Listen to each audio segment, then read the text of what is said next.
When Renius and I worked at Londolozi Game Reserve in the mid-1990s, the leopard viewing was exceptional. We watched them drag kills up trees, and mothers tenderly nursing their young. On one occasion, we even walked with a wild leopard as she hunted, with no sign of aggression. Leopards symbolize intelligence and independence. There's an intangible sense of power about them. Their mysterious nature is tempting, and we found ourselves wanting to be closer. I had a reoccurring dream that I had made friends with a leopard, which I loved. It's the reason why people fly halfway around the world to see one. But the sightings weren't always like that. Dave Varty tells me that they were lucky to get even a glimpse of a leopard at Londolozi in the early 1970s.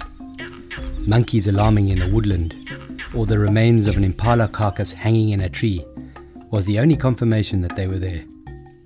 Today, the Sabi Sands Game Reserve is synonymous with leopard sightings, a success story that has its origins largely at Londolozi. But how did this happen? Well, enticing signs of leopards prompted the Londolozi guides to go in search of the secret cat, and they had an advantage: they're expert wildlife trackers. The initial tracking team consisted of Elmon Mhlongo, Phineas Mhlongo, and Kimbian Mnisi. A couple years later, Richard Sewela arrived, and in the early 1980s, Renius Mhlongo. They were the most successful leopard trackers of their time, the ones who tracked them until they found them. Richard Sewela spent an unbroken 42 years tracking leopards at Londolozi. His success rate was about 70% at the height of his career, an outstanding achievement if one considers the average of 22% for tracking and finding a leopard. Richard has successfully tracked more leopards than anyone else in Africa. These men crafted a relationship with one of the world's most elusive predators. It is a remarkable story. They were mavericks, achieving what no one else had ever done before. They developed trust with wild leopards so that ordinary people could view them, allowing us to share in their mystical lives for the very first time. Leopards leave subtle signs difficult to see.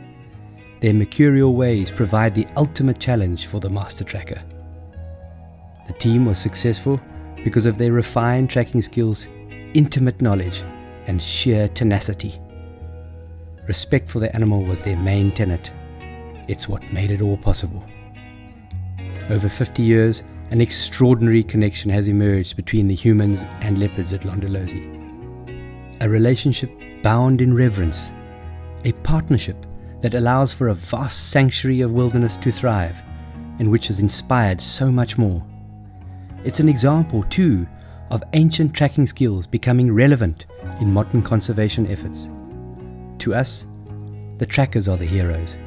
They are legitimate co-creators of an entire industry. One wonders what other opportunities exist if we intentionally develop meaningful relationships with our animal kin. If we can do it with leopards, then surely it's possible with all nature.